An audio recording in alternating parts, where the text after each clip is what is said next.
beautiful people, and welcome back to part 3 of the financial series and making your money work for you. So in this video, we're going to be talking about the things that you should look for when you're trying to decide what bank to use.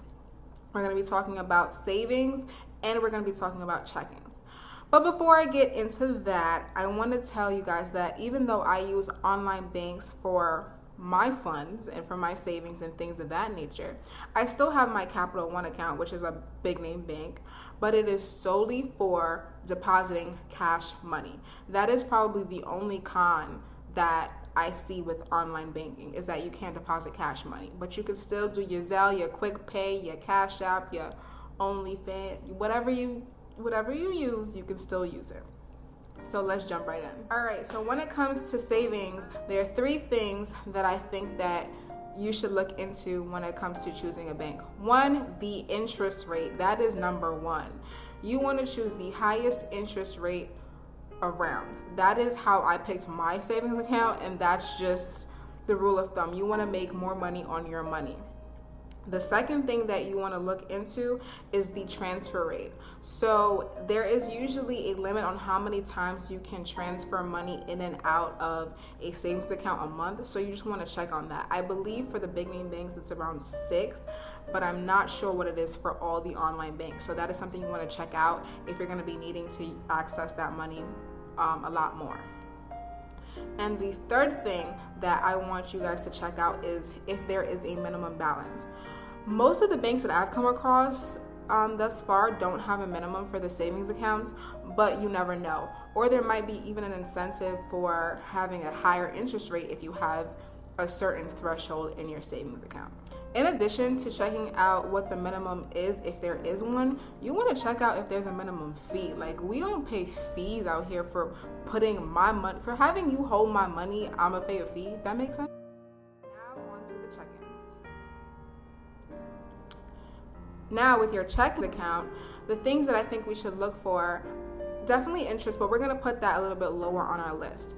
1, we want to make sure that the checking account has the features that we need. So does it have a debit card? What is its ATM feature like? So let me tell you about the bank that I have. I use Charles Schwab. You probably have never heard of that before, but it is a bank that doesn't have a lot of actual physical buildings. And because of that, they reimburse you for the ATM fees for whatever ATM you go to, even if it is overseas. So a lot of these online banks do that as well.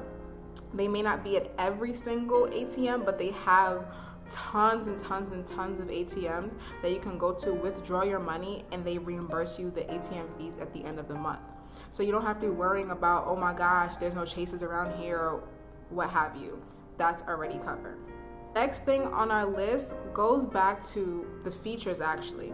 We want to be able to use mobile deposit. Now, some of these newer online banks don't necessarily have that feature yet, so that is something that you want to look into. And if there are any other features that you want in your checking account, make sure that when you're doing your research at, say it with me, NerdWallet, you can figure that out.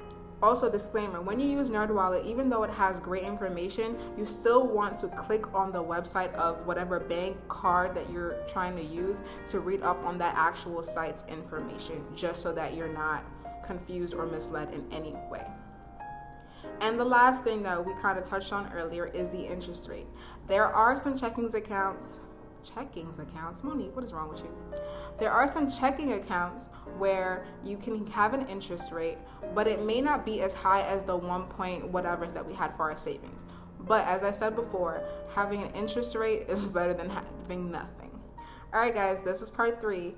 And I know I said there was only going to be a 3-part series, but we're going to get into some credit cards on the next video. All right, enjoy your daily dose of melanin. Bye, guys.